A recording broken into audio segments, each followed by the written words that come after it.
All right, let's talk about Super Stud 8 or better. And as you've probably guessed, it is a stud game. It's also a split pot game, meaning that there's always a high hand and there's often a low hand predicated on that 8 or better at the end of its name. What that means is at the end of the hand, when you turn over your 7 cards, as long as 5 of them are lower than 8 and unpaired, then you qualify for half the pot with a low hand.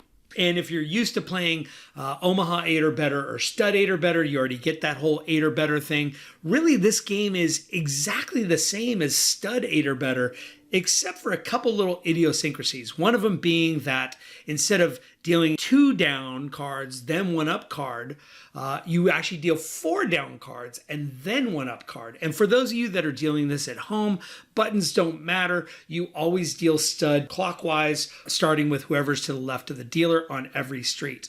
Once you get your 4 down and 1 up, you're going to discard your worst 2 cards, almost like a pineapple game. Your worst 2 cards, you're just going to pitch them into the muck, and you don't need to wait your turn. You don't need to wait for betting to complete. You just look at them, throw those away at any time to speed up the game. Now, the only other thing that makes this different from normal stud 8 is the fact that instead of the low card showing bringing in the pot on 3rd Street for either 1 chip or 4 chip, whoever has the high card brings it in for either 1 chip or 4 chips. Now, since it is a stud high-low game and everybody starts with 4 cards, this is really just meant to create more action. And once you deal 4th Street, it's really the exact same thing as stud 8 or better. So we're not going to deal an entire handout, but we are going to deal the beginning just to understand the flow of this super stud format, because it does come into play with other mixed games.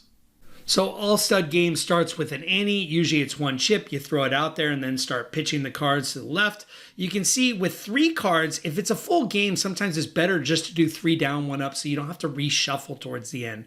Otherwise, if it's short, 4 down, 1 up is great.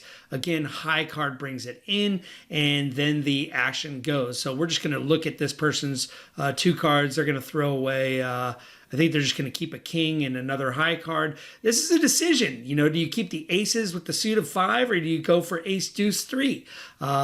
You know, you're holding a couple of blockers to a low hand. There's not a lot of people behind you. This person's going with the aces. This person's drawing to a low. Ooh, 4, 5, 7 of spades. Why not? So they're going to play for the low straight flush draw. 9 is really the worst card in Super Stud. You have a pair here, but they're not going to keep it. They're just going to ditch it. And since it's raised, the king is also going to ditch it. And so this becomes a heads up affair. Both players catch good. This is a 3 chip, 6 chip game. So you can see this is a small betting round.